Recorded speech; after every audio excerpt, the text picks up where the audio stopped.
আমার বাবা আলেম না, আমার বাবার কথা বলছি, আমার বাবাও তো আলেম না। আমার দাদা ছিল আমগো গ্রাম্য ভাষায় কয় বয়াতি।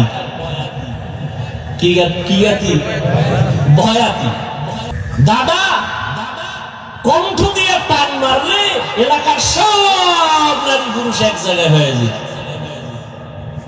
যেই কণ্ঠ, আমার বাবার কণ্ঠ সুন্দর, চাচার কণ্ঠ, ছোটবেলা কবিতা পড়তে শুনতাম, দুপুরে খাইয়া শুয়েই কবিতা টান মারত। যে দাদার বাবার একটা টান। চরমনার জমিনে ঘুমন্ত সৈয়দ ইসহাক রহমাতুল্লাহ আলাইহির হাতে গড়া কলিজার টুকরা কেওড়া বুনিয়ার পীর আব্দুর রশিদ রহমাতুল্লাহ আলাইহি, তার নেক নজর লাগছে, সোয়া লাগছে তো দিনের আলো কলিজায় ঢুকে গেছে। আমার বাবা আলেম যদিও হতে পারেন নাই, কিন্তু 3টা সন্তান